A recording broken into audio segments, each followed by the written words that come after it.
आप सभी को मेरा नमस्कार। आज मैं आप सभी के समक्ष दीपावली के पावन अवसर पर दीपावली की एक प्रचलित कथा प्रस्तुत कर रही हूँ। सबसे पहले आप सभी को दीपावली की हार्दिक शुभकामनाएं। कार्तिक मास की अमावस्या के दिन दीपावली का पावन त्योहार मनाया जाता है। इस दिन भगवती महालक्ष्मी की पूजा की जाती है। इस त्योहार को सभी हिंदू मनाते हैं, चाहे वह किसी भी वर्ण के क्यों ना हों। दिवाली के पावन दिन भगवान श्री विष्णु जी ने राजा बलि को पाताल का इंद्र बनाया था। तब इंद्रदेव ने बड़ी प्रसन्नता से दिवाली मनाई कि मेरा स्वर्ग का सिंहासन बच गया। और इसी पावन दिन समुद्र मंथन के समय क्षीर सागर से लक्ष्मी जी प्रकट हुई थी। दीपावली के पावन दिन श्री रामचंद्र जी लंका से वापिस आए थे और उनका 14 वर्ष का वनवास समाप्त हुआ था। उनके वापस लौटने के उपलक्ष्य में सभी ने घर घर दीप जलाए थे और उनका स्वागत किया था। और इसी पावन दिन राजा विक्रमादित्य ने अपने संवत की रचना की थी। बड़े बड़े विद्वानों को बुलाकर मुहूर्त निकलवाया था। और इसी पावन दिन आर्य समाज के संस्थापक महर्षि दयानंद जी का निर्वाण हुआ था। दीपावली के दिन मां लक्ष्मी को प्रसन्न करने के लिए पहले से घरों को लीप पोत कर साफ किया जाता है और इस दिन घरों को अच्छी तरह से सजाकर दीपक जलाए जाते हैं। बच्चे उमंग से भरकर आतिशबाजी तथा पटाखे छोड़ते हैं।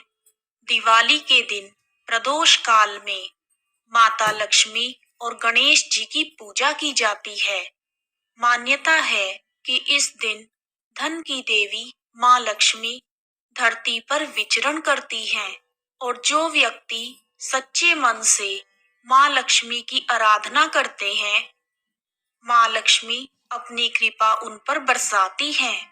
कुछ लोग दिवाली के दिन व्रत भी करते हैं और शाम के समय पूरे विधि विधान से पूजा करने के बाद अपना व्रत खोलते हैं। आइए शुरू करते हैं दीपावली की कथा। एक गांव में एक साहूकार रहता था। उसकी बेटी प्रतिदिन पीपल पर जल चढ़ाती थी। जिस पीपल के पेड़ पर वह जल चढ़ाने जाती थी, उस पेड़ पर मां लक्ष्मी जी का वास था। एक दिन लक्ष्मी जी ने साहूकार की बेटी से कहा, मैं तुम्हारी सहेली बनना चाहती हूँ। लड़की ने कहा, मैं अपने पिता से पूछ कर आऊंगी। अगर मेरे पिताजी ने हाँ कर दी तो मैं तुम्हारी सहेली बन जाऊंगी। साहूकार की बेटी ने घर आकर अपने पिता को यह बात बताई। तब पिता ने कहा, क्यों नहीं, वह तो साक्षात लक्ष्मी जी हैं और हमें क्या चाहिए, तुम उनकी सहेली बन जाओ। अगले दिन जब साहूकार की बेटी पीपल सींचने गई तो उसने मां लक्ष्मी जी की सहेली बनना स्वीकार कर लिया।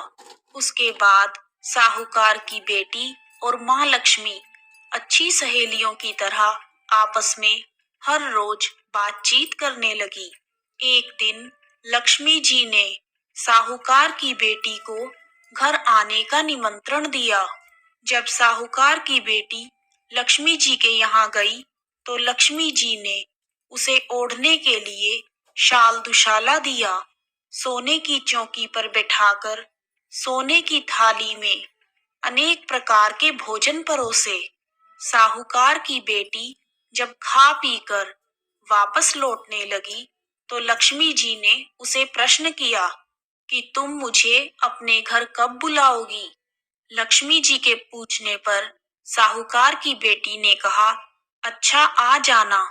उसने लक्ष्मी जी को अपने घर बुला तो लिया, परंतु अपने घर की आर्थिक स्थिति देखकर वह उदास हो गई और रूठकर बैठ गई। तब साहूकार ने पूछा कि लक्ष्मी जी तो भोजन करने आएंगी और तू उदास होकर बैठी है, तब साहूकार की बेटी बोली, पिताजी, लक्ष्मी जी ने मुझे इतना कुछ दिया है और बहुत सुंदर भोजन कराया है। मैं उन्हें किस प्रकार खिलाऊंगी? हमारे घर में तो कुछ भी नहीं है। तब साहूकार ने कह दिया, वह तुम्हारी सहेली हैं। हमसे जो बन पड़ेगा हम वैसे ही खातिर कर देंगे। तू गोबर मिट्टी का चौका देकर घर की सफाई कर ले, 4 बत्ती वाले मुख का दिया जला ले और लक्ष्मी जी का नाम लेकर बैठ जा। जब साहूकार की बेटी दिया लेकर बैठी थी, इतने में एक चील रानी का 9 लखा हार पंजे में दबाकर उड़ती हुई जा रही थी। उसके पंजे से वह 9 लखा हार छूटकर लड़की के पास आकर गिर गया। लड़की हार को देखने लगी। उसने अपने पिता को वह हार दिया। बाहर शोर हो रहा था कि एक चील रानी का 9 लखा हार लेकर उड़ गई है। किसी को मिले तो लौटा देना। एक बार तो साहूकार के मन में विचार आया कि इस हार को बेचकर लक्ष्मी जी के स्वागत का प्रबंध करें, लेकिन अच्छे संस्कारों की वजह से साहूकार ने अपनी बेटी को कहा कि यह हार हम रानी को लौटा देंगे। लक्ष्मी जी के स्वागत के लिए धन तो नहीं है, पर हम उन्हें पूरा मान सम्मान देंगे। ऐसा सोचकर साहूकार और उसकी बेटी ने 9 लखा हार राजा को दे दिया। तब राजा ने खुश होकर कहा, जो चाहो वह मांग लो। तब साहूकार ने राजा से कहा कि मेरी बेटी की सहेली के स्वागत के लिए शाल दुशाला, सोने की चौकी, सोने की थाली कटोरी और 36 प्रकार के व्यंजनों की व्यवस्था कर दीजिए। राजा ने तुरंत ही वह व्यवस्था करवा दी। तब लड़की ने गणेश और लक्ष्मी दोनों को बुलाया। फिर आगे आगे गणेश जी और लक्ष्मी जी साहूकार की बेटी के यहाँ पहुंच गए। साहूकार की बेटी ने लक्ष्मी जी को सोने की चौकी पर बैठने को कहा।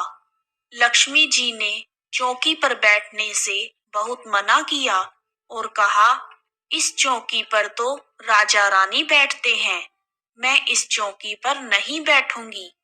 पर साहूकार की बेटी की जिद के आगे लक्ष्मी जी की एक न चली और वह उस चौकी पर बैठ गई। तब साहूकार की बेटी ने लक्ष्मी जी की बहुत खातिर की, जिससे लक्ष्मी जी प्रसन्न हो गई और उन्होंने साहूकार के घर को धन धान्य से भर दिया। हे लक्ष्मी माता, जैसे आप साहूकार की चौकी पर बैठी और उन्हें धन धान्य से भरपूर कर दिया, उसी प्रकार अपनी कृपा सब पर बनाए रखना। जय माँ लक्ष्मी। कथा समाप्त। कहानी सुनने वालों का भी भला और सुनाने वालों का भी भला। जय माँ लक्ष्मी। यदि आपको दिवाली की कथा पसंद आई है तो कमेंट बॉक्स में शुभ दीपावली, जय माँ लक्ष्मी लिखना ना भूलें। आप सभी का हार्दिक धन्यवाद। जय माँ लक्ष्मी।